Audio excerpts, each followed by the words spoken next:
এই যুগে পিতাকে খুশি করার জন্য 15 লক্ষ টাকা দিয়ে একটা ছাগল কেনা, এরকম সুসন্তান আপনি পাবেন না। এই যারা ঘুষখোর দুর্নীতিবাজ ছেলে হয়, এদের ছেলেরা সীসা টানে, গাঁজা টানে, হেরোইন খায়, আরো অনেক খারাপ কাজ করে। এই ছেলেটা মুখে দাঁড়িয়ে তারপরে সে আবার আলহামদুলিল্লাহ বলে, এবং সে ছাগলের গলা জড়িয়ে ধরে যেভাবে তার পিতার জন্য আবেগতাড়িত হয়ে পড়েছে। কেন এই জিনিসগুলোর মধ্যে আপনি পজিটিভ জিনিসগুলো দেখেন না? সে তো সুসন্ধান পাওয়া যায়। হ্যালো গাইস, আসসালামু আলাইকুম। এক ভদ্রলোক ঠান্ডা মাথায় ছাগল মতিনকে বাঁশ দিয়ে দিল। দেখেন, খুব মজা পাইলাম ভিডিওটা দেখে। ঠান্ডা মাথায় মতিউর রহমানকে বাঁশ দিয়ে দিল।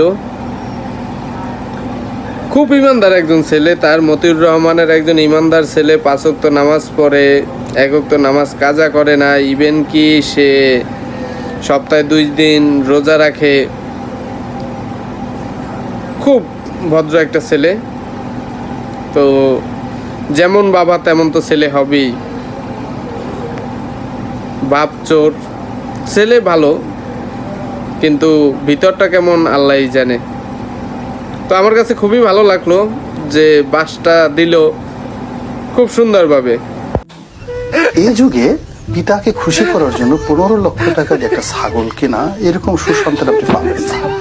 এই যারা ঘুষখোর দুর্নীতিবাজ ছেলে হয়, এদের ছেলেরা সীসা টানে, গাঁজা টানে, হেরোইন খায়, আরো অনেক খারাপ কাজ করে। এই ছেলেটা মুখে দাঁড়িয়ে তারপরে সে আবার আলহামদুলিল্লাহ বলে, এবং সে ছাগলের গলা জড়িয়ে ধরে যেভাবে তার পিতার জন্য আবেগতাড়িত হয়ে পড়েছে।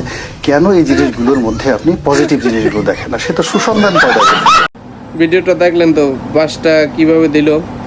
তো যদি ভিডিওটা দেখে ভালো লাগে, লাইক কমেন্ট শেয়ার করবেন, আর পেজটাতে ফলো করে পাশে থাকবেন।